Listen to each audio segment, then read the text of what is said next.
welcome everybody to the Cheech and Kern. I'm sorry.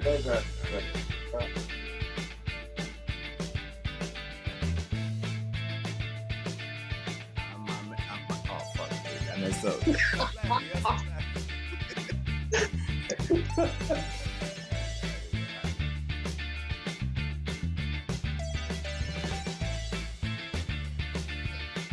Ready? You ready? Hey guys, welcome everybody. Wait, no, I fucked that up. Oh, fuck. I'm just gonna wait.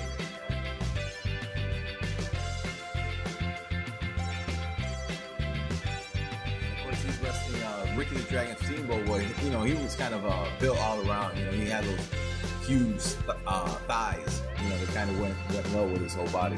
That kind of sounded gay, but you know. Just a little bit.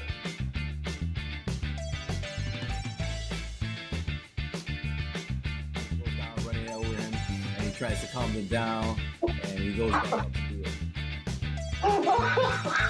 I'm sorry, I can't stop.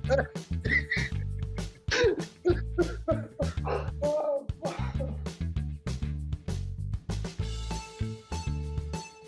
People haven't seen me, but I'm 6'5" and close to 290. So you would expect a big motherfucker like me to be able to pick up 135 pounds. Hell no, I got my ass kicked. I fell down. I was like, oh, I can't pick this up.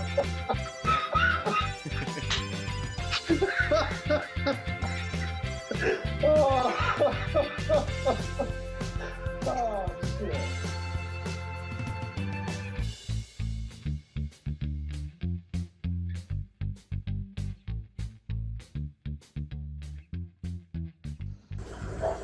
Welcome, ladies and gentlemen, to the Cheech and Kern Wrestling Podcast. I'm your host, Cheech, alongside my main man, Kern. What up, Kern?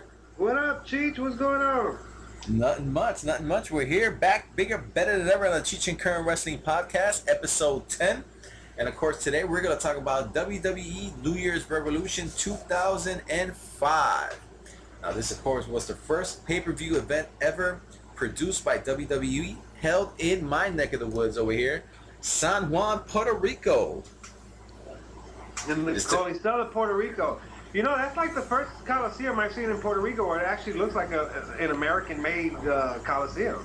That's right. That is the I think it's the first and probably the only, at least the one in my knowledge, Coliseo here that's actually like a normal, you know, like a normal Coliseum over there in the States where you got, you know, your numbered seats and everything. Because over here, basically, you would go to these events and you don't have like numbered seats. You know, your ticket doesn't say, your ticket usually just says general admission.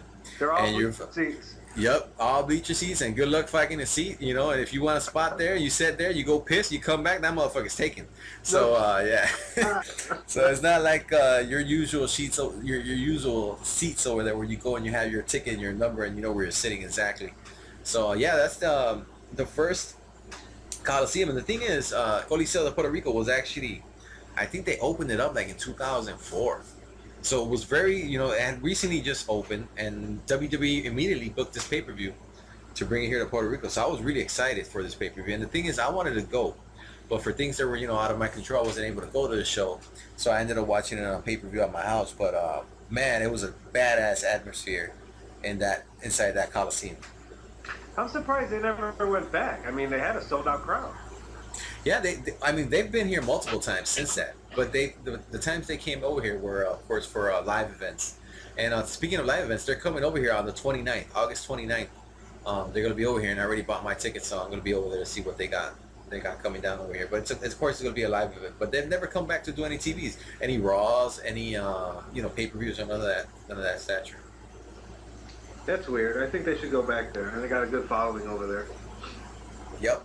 Now, this event, of course, took place on January 9th, 2005, and as we said, it was in Coliseo de Puerto Rico, and it had an attendance of 15,764 fans. And the thing was, this pay-per-view, they're actually pretty good, because this was like the first year that I think WWE started like making more than 12 pay-per-views a year. You know, they usually had like one pay-per-view a month, and then I think it was in this year, 2005, where they just started adding a whole bunch of different pay-per-views. They ended up at one point having 15 pay-per-views in one year. And being the first pay-per-view, this was only a Raw pay-per-view. You only had Raw superstars. You didn't have SmackDown superstars. There was no John Cena. There was no Undertaker. There was no, I don't know, whoever the hell was at SmackDown at that time, at that point in time. So it was only specifically Raw. They did 275,000 buys, and that's a pretty good buy amount. A good amount of buys for that pay-per-view. That is a good buy amount. Yep. So let me give you a little bit of a background on what this event, the events coming up to this, leading up to this pay-per-view. And of course, the first one was on the November 29, 2014 episode of Raw. The title was vacated. Triple H was the champ, and the title was vacated when he lost the title to Edge and Chris Benoit. They had like a triple threat match on the main event of Raw, and for some reason, Triple H was able. They kind of beat him up on the outside, and they left him laying there. And then Edge, he went and he speared. What did he spear? No, I'm sorry. Chris Benoit did that crippler crossface on Edge. And Edge started tapping, but at the same time, Edge had pinned Chris Benoit's shoulders to the mat, and the referee had counted to 3. So yeah, they did this whole double ref thing where one of them said no, Edge won, and the other one said no, Chris Benoit won, and that's the way Monday Night Raw went off the air. The next week, Vince McMahon's like, okay, I'm vacating the title. Nobody's the champ. And Eric Bischoff is the one that's going to have to resolve this problem. So then what happened after that was on December 13th, Raw General Manager Eric Bischoff, he announced the New Year's Revolution pay-per-view, and that there will be an Elimination Chamber match between Triple H, Edge, Chris Benoit, Chris Jericho, Batista, and Randy Orton for the WWE. Not the WWE, it was the World Heavyweight Championship at that time.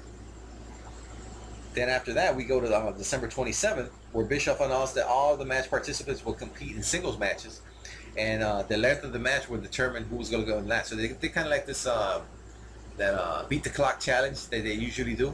Yeah, and Batista ended up winning that. He smoked everybody out the gate. He ended up winning that, and he was going to be the last guy in the chamber. And Triple H, of course, was getting jealous at this time because he was thinking that Batista was trying to take this title. So they started the build for WrestleMania 21 very early. And then, so then after that, he also announced that Shawn Michaels was going to be the special guest referee. Now, this was when I got really pissed off and depressed because I wanted to go to the pay-per-view. The pay-per-view had sold out. I couldn't go, and then they fucking announced the Elimination Chamber because the tickets went on sale way before they announced, what event, what match was going to go down, who was fighting or what. It sold out within a month. Yeah, they sold out real quick. So then the thing was, they announced the Elimination Chamber. You see all these guys in the Elimination, and then Shawn Michaels had been gone for a couple of weeks or so, and he comes back and he's a special guest referee. I was like, oh fuck. I remember when they mentioned that, I was so mad and depressed at the same time. But yep, he was the special guest referee. And then we had another feud going into this event, which was Kane and Gene Snitsky. I don't know if you remember that feud. It was It's Not My Fault, where Kane had gotten Lita pregnant, and Gene Snitsky caused Lita to lose her baby. So that was another one of the matches. And then Those are stupid storylines. I hate when they do storylines. Like, the only storyline I like where they got pregnant was when Sexual Chocolate Mark Henry got. Remember that one? With Mae Young. Hysterical, beautiful storyline. Everything else when they do that pregnancy shit sucks. And then the thing is, that when they do the pregnancy angle, they're gonna fucking lose the baby one way or the other. I have never seen a pregnancy angle except for that one with Mae Young, and they fucking gave birth to a hand, or the person actually delivers the baby. So yeah, we kind of knew where that was going down.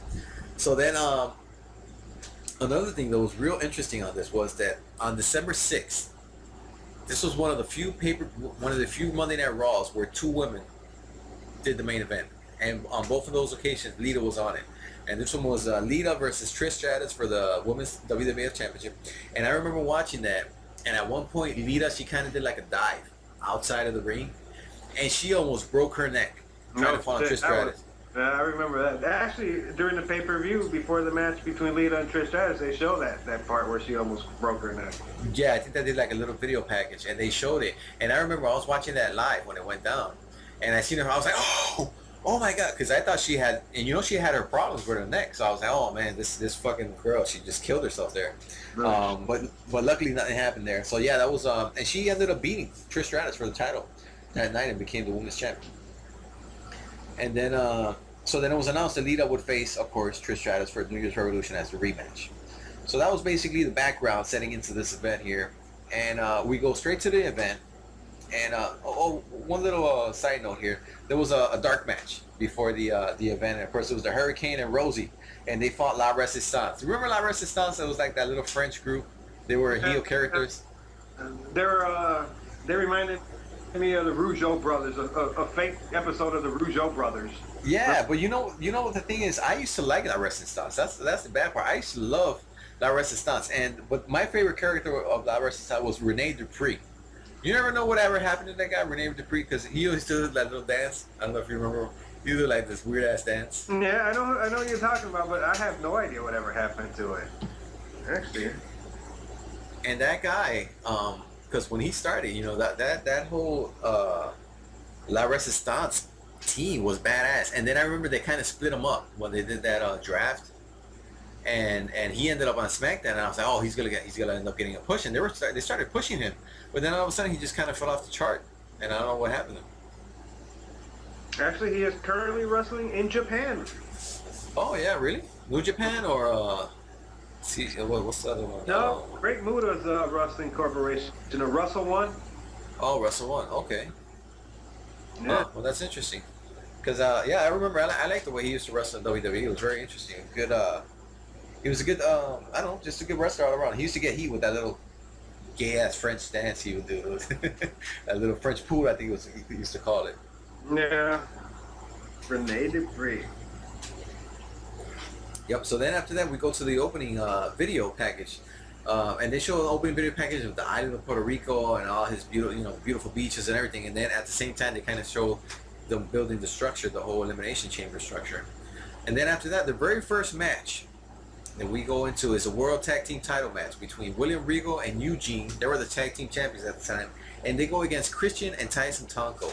Now, this was the Christian that I had mentioned before in the earlier podcast that I loved. This is the version of Christian that I thought had potential to become, well, not necessarily to become the WWE champion, but had potential to be in the WWE feud, especially versus John Cena. At this time, he had, he was really getting his stride. People were really getting into him. It was the peak version of Christian, and used to come out with the problem solver Tyson Tomko. I used to love Tyson Tomko. Tyson Tomko, you know what happened to him, right? No, what happened to Tyson Tomko? Oh, he became a junkie. He robbed a pharmacy with a knife to steal 2 bottles of Oxycontin, and then they caught him like a block later in some alley guzzling down the Oxycontins and behind a garbage dumpster or some shit. He got arrested. Oh wow, I did not know that. It's weird because as I was watching this pay-per-view, I seen him come out, and he looked all buff. He looked strong and he looked tan. Because the last time I seen Tyson Tonko was here in Puerto Rico, after he left WWE. Because he left WWE and then he went, Christian went to TNA, and then for a little while Tyson Tonko went to TNA. And he was over there at the same time. Yeah, so they kind of went over there, but then after that, Tyson Tonko, he ended up leaving TNA for some reason. And I remember he came over here and he fought in Aniversario, which is like Carlos Colon's version of WrestleMania over here for his independent show. And he was fighting in Aniversario, and it was here in a local gym here. And I remember that fight because it was him and I want to say Orlando Jordan in a tag team versus 2 local guys over here, right? So Orlando Jordan, he came out looking buff, strong. Orlando Jordan's always had, he's always been fit. And then Tyson Tonko came out, and if you see Tyson Tonko here, as I mentioned in the pay-per-view, he was, he had his tan, he was cut, he was strong. He came out there, he was pale white, and he was, he was out of shape. I was like, man, what the hell happened to Tyson Tonko? Yeah, he became a drug addict, a junkie. Man, so it's a shame. It's a shame because at first I didn't like Tyson Tonko, but then he kind of grew on me. Maybe because I was such a huge fan of Christian and they were like together. Yeah, but it's a shame if that's what ended up happening to Tyson Tonko. Yeah, so during the match, for some reason Christian, he hit William Regal in his nose and he started bleeding. I think he broke his nose because William Regal, his nose was kind of all fucked up. That was real blood coming out of there. It looked kind of fucked up there. And this was a pretty good match. They started going back and forth a little bit, but then all of a sudden a freak accident happens. Eugene, he went to dropkick. I want to say it was Tyson Tonko. He hit a dropkick on Tonko. He fell down and he dislocated his kneecap. Ooh. And that was just, you knew something was wrong immediately when you see him hit the ring or hit the mat, because he just grabbed his leg and he couldn't like straighten it out. Oh. And it was weird because they, instead of people, instead of them calling like an audible, have William Regal do the pin or something, they had him do the pin, and it looked all fucked up. You remember when Stone Cold was fighting Owen Hart at SummerSlam 1997, and Owen Hart dropped him? Yeah, he dropped him on his head, and he was like all fucked up and everything, and then he did like that weird ass roll up. That's exactly what happened here. And you see fucking Owen Hart's like, yeah, hurry up and pin me. Right. Well, that's exactly what this looked like when Eugene tried to do the roll up. I think he did it on, I think it was on Christian. He did the roll up. Yeah, it was on Christian. Yeah, so they called an audible there. They did the roll up, and this match ended 12 minutes 22 seconds. Decent match back and forth, other than of course the injury that happened at the end. It was a good match. I like William Regal. I've always been a William Regal fan. I liked him when he was in WCW. I always liked William Regal. Eugene, I got a hard time liking Eugene. I mean, he just looks retarded. I mean, it's just hard to... That's his gimmick, though. I know, but it's just hard to follow somebody that looks so weird or stupid. I don't know. It was kind of... I kind of liked the Eugene character because he came in, he was supposed to be Eric Bischoff's nephew, right? That's the way they introduced him and everything. And he was just like a little kid. And then the thing is, his face, the way with it, he was like perfect for that. If anybody could do a character like that, it was that guy. It was what's his name? Nick Dinsmore, is it? Right. His real life name? A character previously, what was it? ECW, I think, where he used to come out with the diaper and the pacifier, and he was acting like a duh. I didn't know. The first time I ever saw that guy was there in WWE. I didn't know he fought in ECW. ECW, but I remember watching him where he used to come out with like a diaper and like a big pacifier or something. He would cry because he wet himself or something. I don't remember where it was from. But I kind of digged it a little bit. So, and of course, when we mentioned before, William Regal, I think you mentioned in one of the earlier podcasts that everywhere he went, he had a title, and he was just a good all-around worker. So yeah, I enjoyed this match, liked it a lot. Yeah, it was. It was a good match. Like I said, I like William Regal. Then after that, we go to a backstage segment.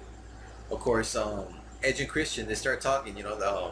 Christian's like, oh, I can't trust you because it's just like, yeah, I got a plan. He's like, yeah, I can't trust you. You screwed me over a couple of times. So I just like, all right, if you don't want to become the tag team, the world heavyweight champion, I won't bother you anymore. And then Christian's like, wait a minute, what do you mean world heavyweight? So they started doing a little plan, and then they walked off. So we're getting a little tease there. And then we go straight ahead to the WWE Women's Title match. Of course, this was Lita. She was the champ, and she was going up against Trish Stratus. Now, this match, it was a shame because this had the potential to be a good-ass match, and it didn't because Lita ended up messing up her knee. She did, right early in the match, she kind of tried to do a little, I don't know, like a little dive or something on Trish Stratus from the apron to the side of the, to the floor. And she fell, and when she landed, she kind of twisted her knee, and she completely messed up her knee. I don't know what was her exact injury, but she messed up her knee, and she couldn't continue.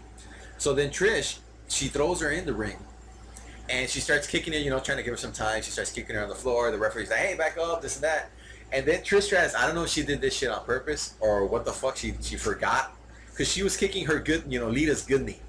And then all of a sudden, she fucking kicks Lita as hard as she can in the fucked up knee. Yeah, and Lita just like felt like, oh! And that's when the ref's like, no, you know what, fuck it, let's take this shit home. And they did the whole chick kick. The Lita, Trish does that little super kick. And she pinned her. And 3 minutes and 43 seconds was it, 46 seconds was this match. And, it was a shame. It was a shame. So, it had the potential to be something good there, and it just didn't work out because of injury. Yeah, it was a shame. Mm-hmm. Then after that, we go to another backstage segment. And then you see Edge. He's talking to Eric Bischoff. And he wants Eric Bischoff to remove Edge from the Elimination Chamber. Now, to give a little backdrop on this, at the time, Edge was feuding with Shawn Michaels. He was always pissed off because Shawn Michaels was always hogging the spotlight, and Shawn Michaels came back and he immediately wanted a title shot. And this was when Edge was kind of trying to break through that glass roof. It's like, okay, it's my turn to get to this main event level. So he was like, Shawn Michaels was like his little stepping stone there. So he was in another program. He was saying, no, you know what? Shawn Michaels is going to screw me. He's going to screw me. He's not going to let me be the champion. Get me out of this title match and insert Christian instead. And I'll face tomorrow night on Raw whoever wins the title. So Eric Bischoff is like, no, you either fight for the title tonight or you just don't fight for the title. So that's basically what happened there. So then Edge, he comes out, he leaves, and he sees Shawn Michaels. Immediately as Shawn Michaels comes into the screen, the whole crowd erupts. They go nuts for this guy. And Shawn Michaels is like, you know what? I'm going to call this straight down the middle, 1, 2, 3. I'm not going to screw anybody. unless I'm provoked. If I'm provoked, then it's fair game. Right. And basically, they left it like that, and they left. Then after that, we come to one of the most interesting matches in the whole pay-per-view. It was the WWE Intercontinental title match, and it was between Shelton Benjamin, he was the Intercontinental Champion at the time, versus Maven. Now, of course, Maven was the guy that first won the first season of Tough Enough, super charismatic, but he hadn't really gotten, I don't know, I don't think Maven ever realized his good potential there, or maybe that was his potential. I think that was the top of his potential. I mean, he wasn't what everybody wanted him to be. Yeah, but the thing is, recently I went back to the WWE Network because they Tough Enough is going to start in a couple of days here on the USA Network. They're relaunching Tough Enough. So the WWE Network, they've been putting like the old seasons of Tough Enough, and I went back and I started watching the first season. And God, I haven't been to the network. I got to check that out. They put the Tough Enough season. Yeah, they got season 1, 2. They recently put up 3. They got the 2011 season. They've got them all except like. Like these weird ass Tough Enoughs where they did like where Daniel Puder and the Miz were at, where it was like on SmackDown kind of version. They haven't put that one on. I haven't watched that one. I gotta go back when they put it up there. I'll go back and watch it. But now I'm watching season 3. I have never watched season 3, but so I'm catching up on that one. But the first one I went back and I watched it, which is where Maven he won it with Nydia, and immediately watching it now I was like, damn, you could tell this guy had like real good charisma because out of everybody that was there, he was the guy that you could tell was comfortable speaking on the camera. He was athletic. He was moving around. So I'm like, you can tell what they saw in him. But then he really never realized what he could be. After he won that title. After he won that. He didn't have the look though. I mean, he was charismatic and stuff. He just didn't have a look, and he wasn't like devilish. And he wasn't. There was nothing that made him stand out. Instead, I think they changed him because when you go back to Tough Enough. He had, he shaved his head bald, but he would leave like a little bit of hair. It wasn't like he was bald, like where he had to shave because he's bald, his hair doesn't grow. It was like he would shave his head because he wanted to shave his head, But in Tough Enough, he would leave like that, like he would pass like the machine real low, and he would leave a little bit of hair, and he had like a little goatee, and he had like those real thick eyebrows, and that was like his personality. But then when he started wrestling, he started shaving down his eyebrows real thin, and he looked gay. Let's just put it like it is. He looked gay. And that's where we take it here. Is that why they were calling him a faggot on the show? Yeah, that's where we take it here. That's kind of like my little segue here to this match because he comes down, and I don't know if they told him because, like, of course, you had 2 matches, you had 2 injuries, so I don't know if the guys in the back, because, of course, that lead-up match was not supposed to go 3 minutes, so I'm supposing it was maybe 10 or 12 minutes. Right. So I'm thinking that they told him, hey, you know what, we need you to stall for some time or something because we're going to end up, short on the show. So he went out there, he started fighting around with Shelton Benjamin, and then all of a sudden the crowd starts getting on Maven. And they started chanting really loud, "Tu eres pato, tu eres pato." So of course, these guys, they don't know what the fuck he's saying because they're saying it in Spanish. And of course, you guys who know, you guys are listening to the show, know Spanish, they're saying, "You're a fag." That's basically what they're saying. That's the Puerto Rican crowd. I'm not going to try to defend them. We're fucking ruthless. We would chant all that shit out there. I didn't watch this pay-per-view live, but when I started watching it and I started hearing it, I'm like, wait a minute, what are they chanting? And then you hear Jerry the King Lawler like, well, I think they're talking about sexuality or something. I'm like, holy shit, I couldn't believe that what they were saying. I thought it was funny. But yeah, it was hilarious. Yeah, it was hilarious. And so they started, "Tu eres pato, tu eres pato." So he comes out, he starts pandering to the crowd. He's like, "I don't know what you're saying. I don't know what you're saying." So and then it was funny because the crowd's like, "All right, fuck it, you don't know what you're saying? You are gay. Right." And they're fucking saying this really loud. And then I don't know if JR at one point he's like, "Are they saying USA?" And that's when Jerry's like, "No, I think their question is sexuality." Now, of course, Jim Ross, he knows what the fuck they're saying. He's just trying to, he's trying to not bring too much attention to it. But fucking Jerry Lawler, being Jerry Lawler, he's like, "No, I think they're questioning his sexuality." So yeah, that was funny. I mean, that was it was unexpected in the match. Yep. I wasn't expecting to see that. Well, actually, when I seen the Shelton Benjamin Maven match, I was like, that'll be an okay match. I like Shelton Benjamin. I always did. Mm-hmm. Didn't really like Maven too much, but after seeing Maven go in with the crowd and getting actually wild up and stuff, it was a very entertaining fucking match, I have to say so. Yeah. So then, of course, so after this little interaction, Maven starts stalling for time again. He gets in the ring. Then he comes out. He's like, you know what? Fuck it. I'm not even going to fight here. I'm going to leave. So he starts walking. You know, he starts going up the ramp. The ref starts counting. The ref gets to 7 and he sprints down to the ring. Once he sprints down into the ring, he goes to attack Shelton Benjamin. And Shelton Benjamin, what was it that he did? I think it was like a suplex or some shit like that. Was it a T-bone suplex that Shelton Benjamin did for his winning move? Yeah, because that's exactly how they call it, the T-bone suplex. Yep. So he did the T-bone suplex and he ended up pinning Maven and winning the title. So that was all that whole thing, right? That whole first match, to say it that way, was 6 minutes and 8 seconds. So then they start playing Shelton Benjamin's music.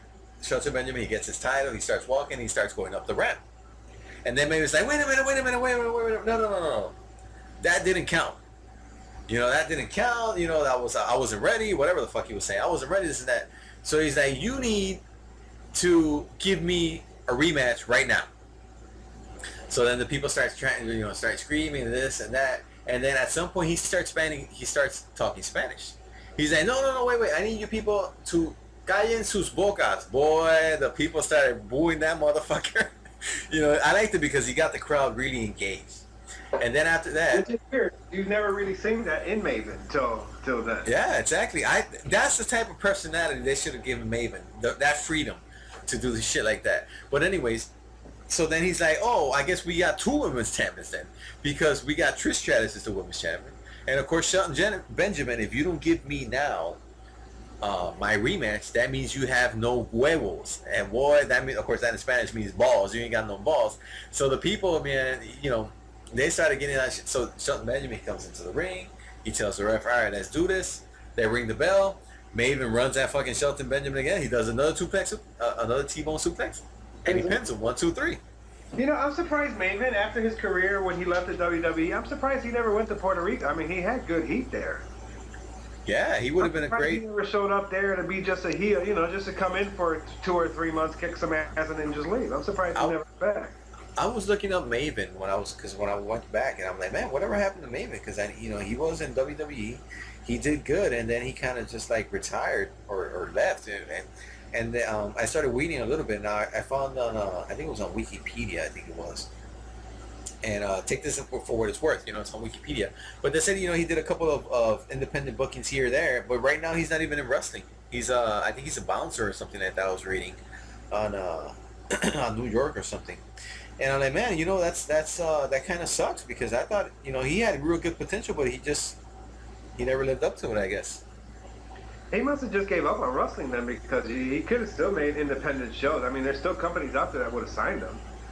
Yeah, exactly. But I think the last thing I think I read, he was a what you call that? Yeah, he was a bouncer in New York.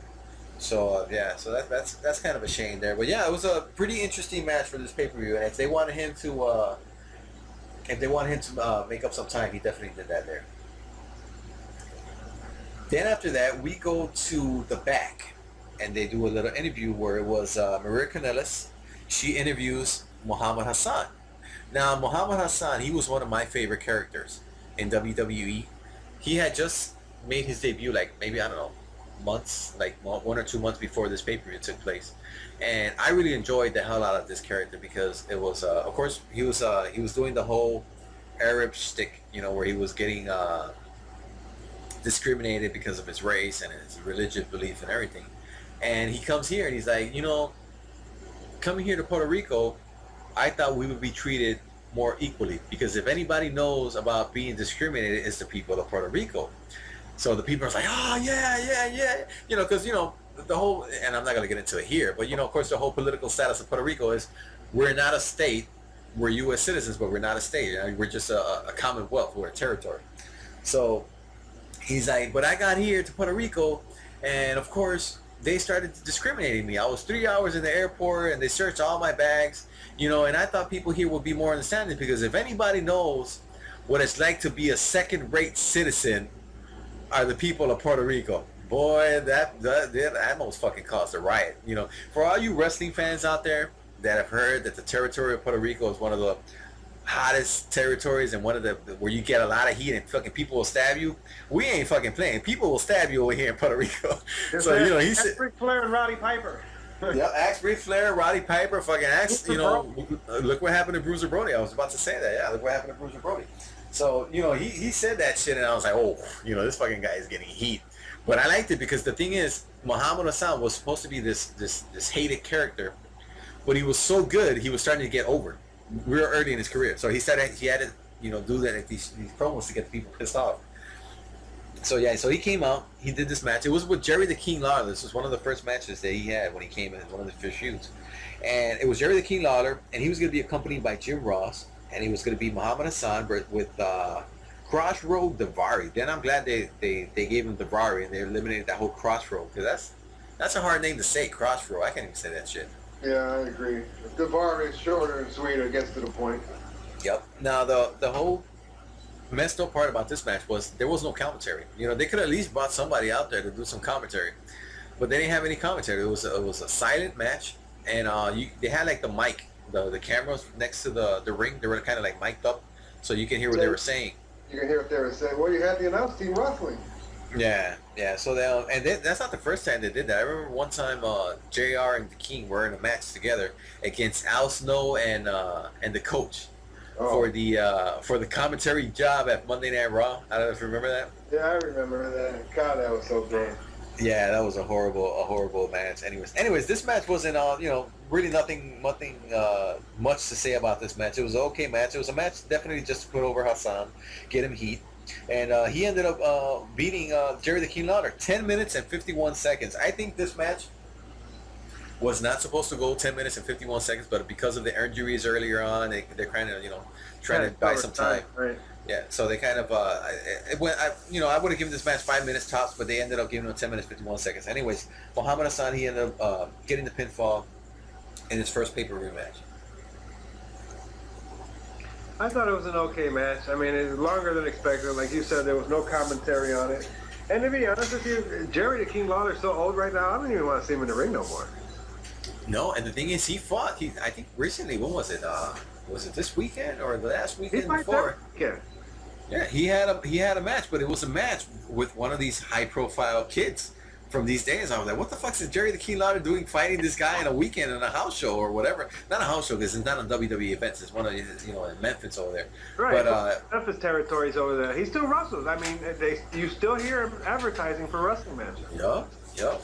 Now, I guess if there's anybody in the wrestling business was has been able to get out at least without like major injuries or anything, I think it's Jerry the King Lawler, because his style is like so safe to work. You know, he does a couple punches. I don't think you've ever seen him take like a high risk move or anything like that. Well, you got to remember, Jerry the King Lawler had some really, really good hardcore matches back in the day. I mean, he had some bloody wars going with just about everybody back in the day when he was the champion in Memphis. Yeah. And you know, it's a shame I've never been able to, like, I've never followed Jerry the King Lawler. Like, the Jerry the King Lawler I know is the WWF Jerry the King Lawler, the guy that came in announcing and doing all those corny jokes. Man, you missed Jerry the King Lawler. I remember watching Jerry the King Lawler when he was the AWA heavyweight champion. I mean, him and Rick Martel used to go at it when they were fucking going at it. Kurt Hennig, remember when him and Kurt Hennig used to go battle for the belt? Man, he was a really... Jerry the King Lawler I remember him as a great wrestler. I mean, commentary was just extra. That was just like the cherry on top. I remember, man, Memphis tapes. If you watch any of his old Memphis tapes, they were hardcore like ECW was hardcore. Yeah, well, I haven't seen any of those. Now, I know that recently they just came out with a documentary for Jerry the King Lawler, and like a 2-set disc. And I think they have a couple of his. Well, they have a lot of his matches. So I'm like, oh, you know what? That's a good DVD that you might want to be able to pick up and watch. You know, get a retrospect of Jerry the King Lawler's career. Because the only thing I know of Jerry the King Lawler, of course, is his announcing. So we'll see. But yeah, I've heard nothing but great things of his career as a wrestler. So then after that, we go to the backstage. We have an interview with Maria Kanellis. Maria, oh my God, this woman has been fine ever since I know this. I've seen her. She's always been gorgeous, Maria Kanellis. And she was interviewing Batista because he was going to be part, of course, of the Elimination Chamber. And at this time, remember Randy Orton? He had become the youngest the youngest World Heavyweight Champion at SummerSlam. He had beaten Chris Benoit. You know, he dethroned Chris Benoit. And the month after that, he dropped the belt to Triple H. Why the hell did they do that? I don't know. Because I thought Randy Orton had real good momentum. and he could have done something with that. But for some reason, they dropped the title over to Triple H 3 weeks later or 4 weeks later, or something like that. Because Triple H got pulled. Yeah, I guess so. Yeah, I guess so. He married his daughter, Yeah, that's true. That's true. So then, so Randy Orton, he comes in, he interrupts Batista. He's like, "Are you gonna go after the World Heavyweight title, or are you gonna be Triple H's back again? Are you gonna be his stooge?" And Batista's like, "No, I'm going for the title." And this was when they started building that tension between Batista and Triple H, and they were building that, eventually go up to WrestleMania 21. Now, of course, if you guys haven't heard, we did a wrestling podcast on WrestleMania 21. It was like one of our first episodes. Of course, the audio quality there wasn't that good because for some reason my mic wasn't working properly. But yeah, you guys can go back and listen to our review of WrestleMania 21 of the Cheech and Kern You can go back podcast. and listen to me talk about WrestleMania 21 because you're not going to get too much. Yeah, that's true. That's true. Maybe 100 or so episodes down the road we'll do that WrestleMania 21 again. But you can go back and hear Kern talk about WrestleMania 21, and you'll probably hear a little bit of background noise, which is me. So go back and check that out. But yeah, they were building the tease between Triple H and Batista.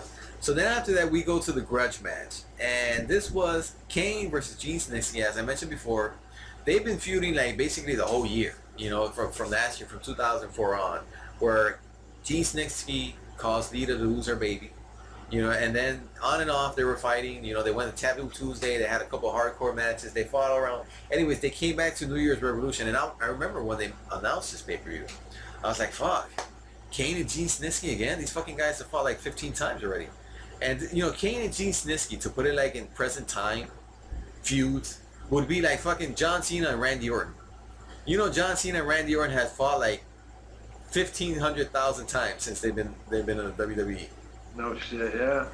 So yeah, Kane and Gene Snitsky, they fought, I could swear, they fought at least 20 times since like SummerSlam of that year up to this point. But anyways, they were having another match. It was supposed to be, kind of a grudge match, as they said. It was back and forth, two big guys. They really wasn't a good match. They had a little different spots here and there. And then I do remember at one point Snitsky bit Kane's ear. That was kind of funny. Jerry the King Lawler was like, he did a Mike Tyson on him. So that was kind of funny. And but anyways, Kane ended up beating Gene Snitsky with a tombstone pile driver. 11 minutes, 38 seconds. I thought this match went way too long, but again, I guess it had to do with the injuries, because this match, 12 minutes for these two guys was just too much time. Yeah, it was too much time. There were two big, awkward-looking guys in the ring. I mean, they shouldn't be wrestling each other that many times, especially on TV. Yep. I agree. But like you said, they had to kill some time because of the Lita match. Yeah. Now, the thing is, I liked Snitsky at some point, because, he was a big guy, and he looked strong, he looked tough, but then they made him into a joke later in the later years, where he would have like this phobia for feet. I don't know if you remember that. He would lick like women's feet. Yeah, I mean, the writers those times. Think about it. There's a lot of men out there that look like Gene, that were like huge, big guys that could have been like. A good example would be the Warlord. Remember the Warlord? Yeah. 6'8", 300 pounds, just pure muscly, swole guy that looked like he could have been he could have been Brock Lesnar if Brock Lesnar back then. Exactly. He would have been a booking dream, to say it that way.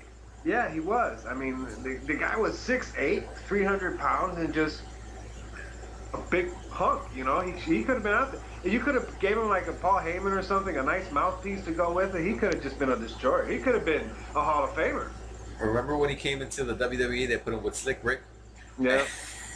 And they gave him like that weird mask. He had like a look with this like half-plated mask or something. It was weird.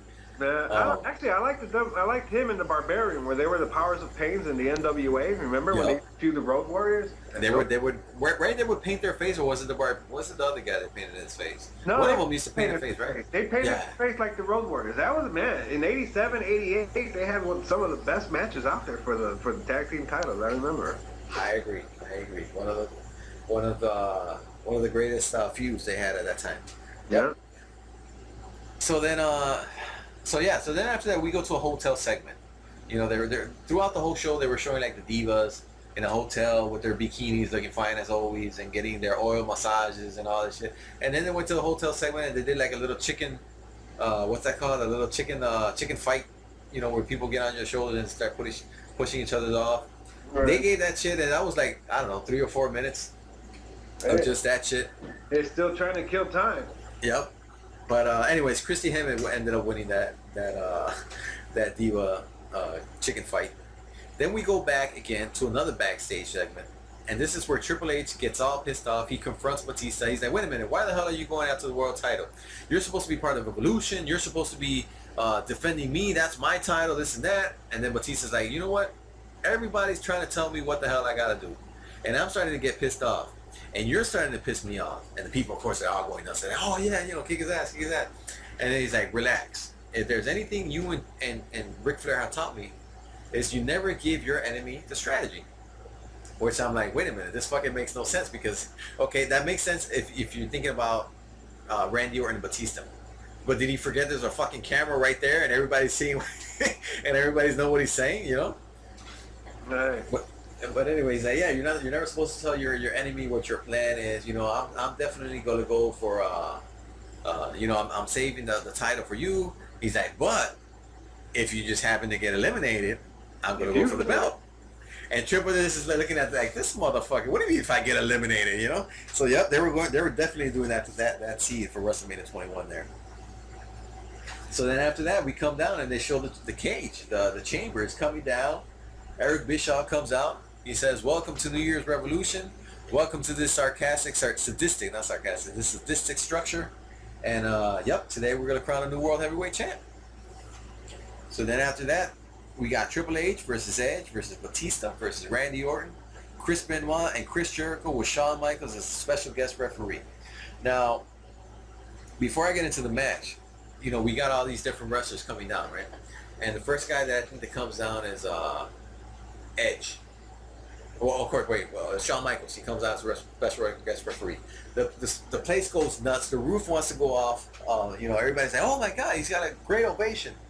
But then after that, Triple H's music plays. And that fucking roof wanted to come off. People were going nuts for Triple H here in Puerto Rico. And I think it has to, he was a heel, but it just has to do with the respect factor, I guess.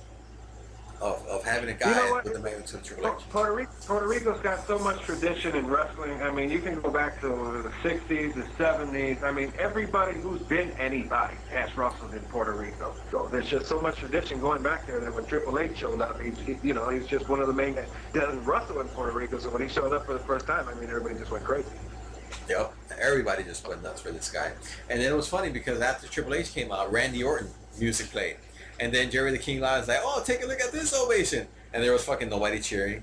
It was like a so-so crowd. I was like, oh, that's so fucking bad. But think about it. Just what sold that building out. Yeah, exactly. That's true. So, yep. So then we have Chris Benoit and Chris Jericho. These are the first two guys that are in the match, per se, right? They start fighting this and that, this back and forth match. A strong chops. I remember Chris Benoit started chopping Chris Jericho as loud as he can, as hard as he can, and those chops were fucking going. And I was like, oh, my chest hurting just looking at this shit. So then the third guy to come out, of course, is Triple H's door. It opened, and he joined the fight. He started fighting. I was surprised Triple H came out so fast. Yeah, I was expecting Triple H to come out. Yeah, I was actually expecting Edge to be the third guy to come out, kind of have those three workhorses there for a little bit and then leave Orton, Triple H, and of course Batista, we all know was going to be the last guy. But yeah, so Triple H came out, he started fighting back and forth with these guys.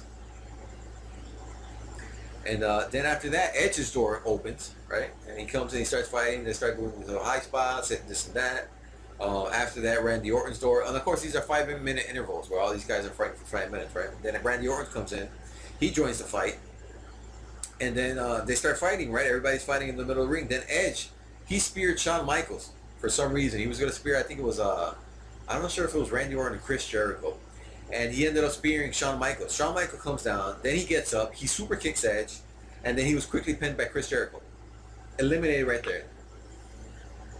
Well, he said, as long as nobody instigated anything, you'll be fine. He hit him with the spear. Yep. So I thought this was good because it kind of furthered more the rivalry, the Edge and Shawn Michaels had. So they kind of separated. Those two ended up having I think it was a street fight at the Royal Rumble after that. So and it was a pretty good match, by the way. So yep, so he was pinned by Chris Jericho. Then Batista doors open and he joins the match. But the interesting part here is at one point, Chris Benoit, he has the crippler crossface on Triple H, and Chris Jericho had the Walls of Jericho, and they're opening right. Everybody knows Batista is gonna be the final entrant, right? Everybody's in the match. So the fucking referee, for some reason, he didn't have the padlock open, and the buzzer sounds. Batista's trying to get out. Triple H is in a very bad compromising position here. And the fucking ref is trying to open the cage. And you can tell Batista's like pissed off, like, you motherfucker, you're supposed to have this shit open. And he was in there for like a good 20 seconds after the buzzer, sounded. So then he goes in there, he breaks him up. Batista's kicking everybody's ass. He's taking everybody down. And then after he takes everybody down, Triple H is just getting up. And they do this little face-off, face-to-face. And the crowd just wants fucking Batista to kick the shit out of Triple H. And then for some reason, Chris Benoit and Chris Jericho start attacking again Batista and Triple H. They kind of separate them. So the people are like, oh fuck, we want Batista to kick his ass, but that didn't get to happen. So then after that, Batista, he does like a little power bomb on Chris.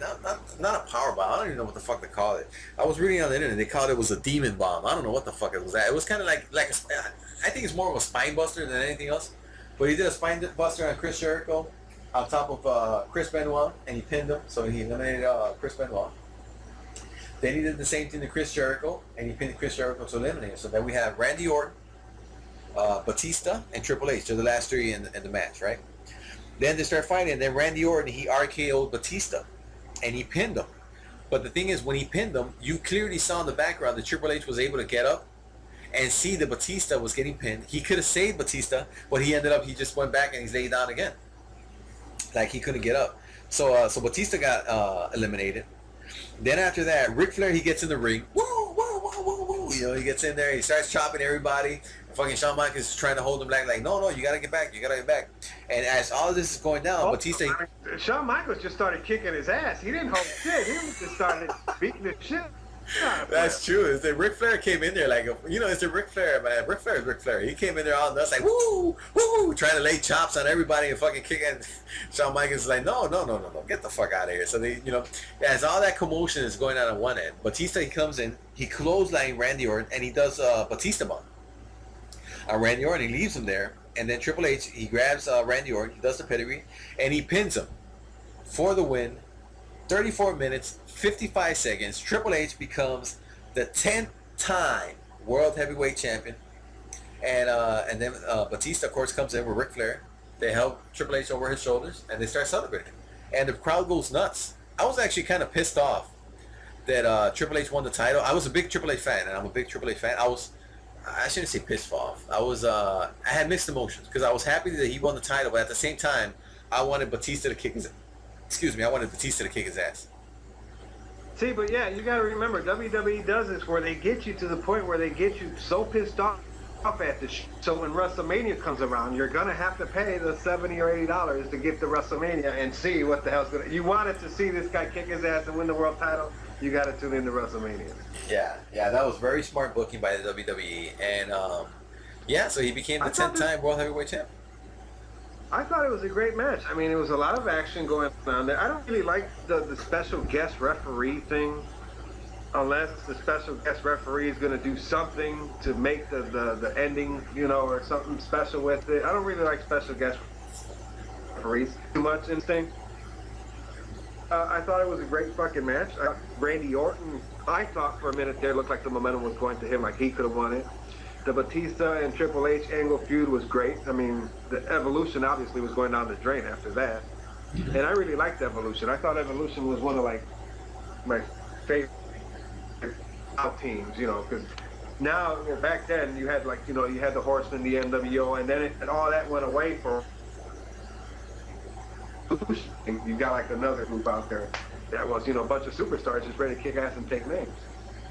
Yeah, and the Evolution was kind of like the Four Horsemen of the 2000s, to say it that way. Yeah, pretty much. Rolexes and custom-made suits and private jets. Yeah, it was good. They should have held on to that one for a while. Yeah, and I think the original plan was originally, as they say, was it was supposed to be Triple H versus Randy Orton at WrestleMania 21. But this whole Randy Orton deal, is that him as a babyface really wasn't working. You know, exactly. And if you think about it, Randy Orton before WrestleMania 21 had already turned back into a heel, because that whole babyface run for him was just horrible, horrendous. He didn't make it. It didn't work out. Not for that point in time. Yeah, and I think the thing is, I think he went because he was when he was going up as a heel, and he was Intercontinental Champ and everything. I enjoyed the hell out of his run because he was cocky. He was, Triple H would say, "This guy, look at him. He looks like he's chiseled out of stone and everything, you know." And then when they made him a heel, he would come out throwing his hands in the air like, "Come on, yeah." It was unbelievable, you know. So the people was like, "Wait a minute, how did this guy go from being a cocky motherfucker to all of a sudden cheering everybody?" You know, it didn't work. Poppins over here, yeah, it didn't really look too good. It didn't work. So so I kind of enjoyed Batista. Then Batista was a fucking monster babyface when they turned him. You just wanted to see everybody just wanted to see him kick Triple H's ass because you had you see the failed experiment with Randy Orton, and then you see Batista. This guy is huge. He's big. He had the look, and you're like, man, this guy could fucking kick Triple H's ass. So that's what everybody wanted to see. What I didn't like about Batista was when I knew they couldn't push him for too long because when he came to the W, he was already 40. Yeah, I mean, he was already old. Yeah. So he couldn't have no long run as the world champion. That's why it surprised me when he came back recently and won the Royal Rumble. Oh, yeah, but this Batista now. Like, how much more could you get out of the guy, you know? Yeah, and this Batista now kind of just sucked when you compare it to that 2005 Batista. To me, Batista got his peak when he won this title. And, because after that, he won the title. He beat Triple H 3 times. Their last match was in Vengeance that year where they had that Hell in a Cell match. And then he went on to SmackDown.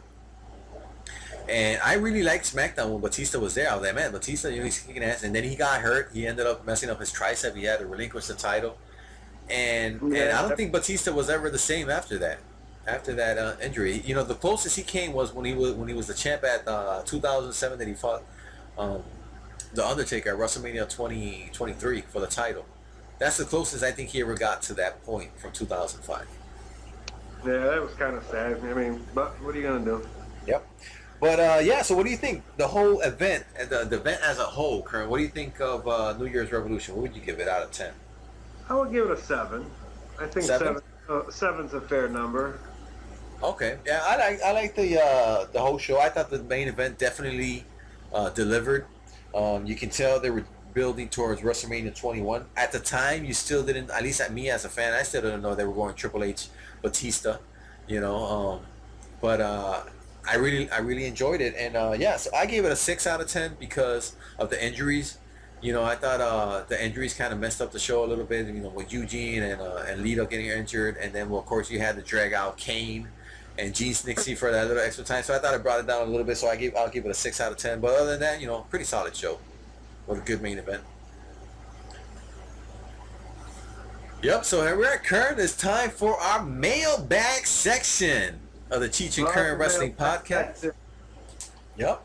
And we got here our first email comes, of course, from our man over there in the UK, Mr. Oliver James. Oliver, shout out to my man Oliver James over there. And he wants to know, he wants to know, he says here that which was our most shocking moment in wrestling history, besides the cliche moment, of course, of Scott Hall and the NWO. He says that his most shocking moment is when Wade Barrett won the NXT in season 1, and he came out with all the NXT members. Of course, if you guys remember that, it was Ryback. He was Skip Sheffield at the time. It was Danny O'Brien, Wade Barrett.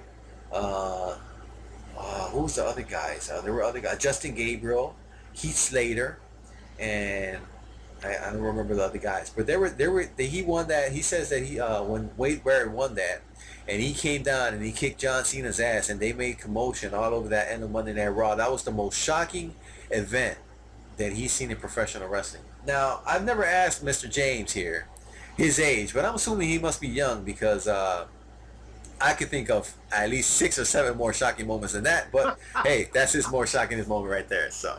This is the funny part. I want to know what our good friend Tony Culapeta from Spanish Harlem got to say about Wade Barrett, because he's been having a hard time listening to Oliver and these Wade Barrett comments. But as I said, in all fairness here to Mr. James, as I said, Oliver, if you like Wade Barrett, you keep on bringing Wade Barrett. We'll keep answering. And, yep. So his most shocking moment was there, Wade Barrett. Kern, what do you got for your most shocking moment there in wrestling history? Well, my most shocking moment, I'm going to have to go back to WCW '97 when Kurt Hennig was joined the Four Horsemen. And they were supposed to battle the NWO in the War Games. And my most shocking moment was, and I remember getting aggravated, I'm starting to sweat now as I'm saying this, I'm starting to get fucking mad, was when Kurt Hennig betrayed the Horsemen, and he was the last one to come in with the sling around his arm that the NWO had just broken his arm. He comes down to the ring as the last participant. The Horsemen needed his help. I was so happy to see him come in there. He comes out, he takes out little wrap and handcuffs, and he started beating up on the Horseman, and then he slams that gate in the Flair's head. Oh my God, that was my most shocking moment at the time. What about you, Cheech? What do you think? What's your most shocking moment? Well, my most shocking moment goes back to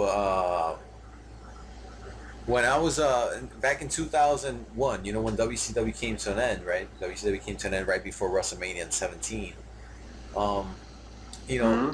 Then that whole that whole invasion feud went on completely to about Survivor Series. The night after Survivor Series, Vince McMahon comes out and he starts talking like, "Oh, I beat everybody. I beat my competition. I even had to beat my kids. I'm the sole survivor. I'm God, to say it that way." And all of a sudden, he's interrupted, and all you could hear throughout the whole arena was, "Woo!"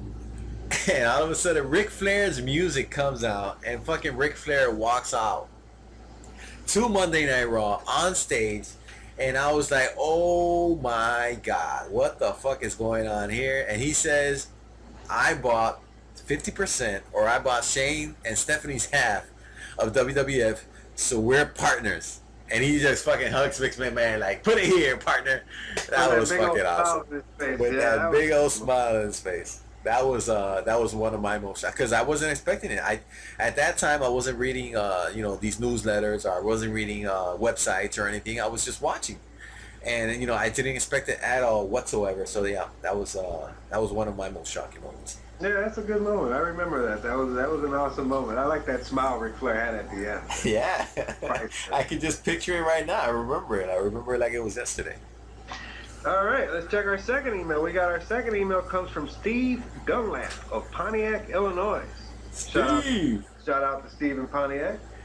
And he wants to know, do you think EC3 will win the world title against Kurt Angle, and how would he do if he is the world heavyweight champion?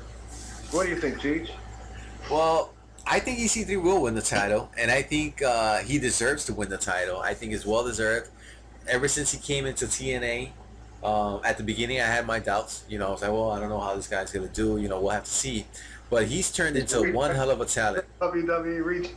A WWE reject, yeah, as I said before. But he's turned into a real good talent. He's a very talented guy. His promos are awesome. I think that feud he had with Rockstar Spud really put him over the top. I think he's over 600 days or something like that undefeated. Now, of course, the way he's been undefeated, we have Brodus, not Brodus Kid. What's his name in TNA? The Brodus Kid. Yeah, Tyrus. We have Tyrus, beating up some guys, and so the way he's been undefeated has been kind of questionable. But he's been undefeated for over 600 days, and I like the EC3 character, and I think it's his time. I think he should be Kurt Angle for the champion, and I'll love to see what he does with the title. Well, I agree with you. I like EC3. I've loved him since day one that he showed up in TNA. I think he's the workhorse in TNA. He gets the crowd involved in his promos. I mean, he's great in the mic. He's great. I think it's actually be good for TNA to actually have a young guy as your world champion, you know, at the head of the company. I think EC3 will do. I think he's going to win the world title, and I think he's going to be a great world champion. All right. Yeah. Well, there we go. So we got any more emails for this episode, Kern? That's all the emails we have in our mailbag section this week. All right. So I guess all we got left, Kern, is talk about a little bit of a change that we're gonna do here on the Cheech and Kern Wrestling Podcast. Not a change, I guess it's an addition for all our fans out there and their listening enjoyment here. We're gonna do a little change here. We're gonna do. We're both WCW fans, and we got a couple of emails back where somebody suggested us to go back and review each and every WCW Monday Nitro. And me and Kern started talking about this, and we actually agreed to do it. So we're gonna go on, and we're gonna do a little special segment here. Not a special segment, I should say, a special show. We're gonna do now 2 shows a week, and one show is gonna be dedicated to WCW, and we're gonna go Monday Nitro chronological order from episode 1 all the way to the end in 2001. We're gonna start that off next week. And then, of course, we're going to keep doing our regular old school pay-per-view reviews. So the first Monday Nitro we're going to do, that's going to be our next show. And then after that, we're going to go back and we're going to review, what's our regular review show, Kern? What are we going to review next? Well, we're going to review Starrcade 87, Chi-Town Heat. It was in the UIC Pavilion in Chicago, and we're going to dedicate that one to the passing of Dusty Rhodes. Because he actually had one of the great matches there against the Total Package Lex Luger for the U.S. title in a cage match. All right, so yeah, that's going to be our tribute show. It's the late, great Dusty Rhodes. And it's going to be Starrcade 1987, right? Starrcade 87, and once again, that'd be a tribute show for the late Dusty Rhodes, one of the great legends and Hall of Famers of our time. Yep, it's a sad day in professional wrestling. You know, we recently heard Dusty Rhodes passing, of course, but yeah, he's one of the greatest professional wrestlers out there, and of course, so we're gonna do this little tribute show for Dusty Rhodes, and we're gonna review Starrcade 1987. Now, as you guys know, we're gonna go chronological order WCW Monday Nitro, so that's gonna be our next show. You guys can check that out at the Cheech and Kern Wrestling Podcast. We're on iTunes, Stitcher, anywhere podcasts are available. We are available. Of course, we have our original YouTube channel, www.youtube.com/Cheech and Kern. You can check us out there. You can stream us there. You can stream us on Stitcher. Anywhere podcasts are found, you guys can check us out. You can follow me on Twitter, of course, at Wrestling Cheech. On Twitter? On Twitter. Yeah, we need to get out of here because I've been studying up on my words already. But yeah, you guys can follow me on Twitter, Wrestling Cheech, and yeah, just follow me there. We'll talk about Monday Night Raw. We'll talk about current events. We'll talk about old school wrestling. We'll talk anything and everything that has to do about wrestling. You guys can follow me there, Wrestling Cheech at Twitter. You got a Twitter, Kern, you want to plug? Or you haven't gotten that one yet? We're gonna get one ready for the next show. We'll have it ready for the next show. But yeah, we're gonna get one situated. All right, great. So yeah, Kern, I guess all we got left is to kick this baby out and say goodbye to our people. Thank you for downloading the show. We appreciate you guys. Keep sending your questions, comments, and feedback at cheechandkern at gmail.com. And yeah, that's about it. Kern, you got anything else? It's closing time. All right, take care, guys. Peace.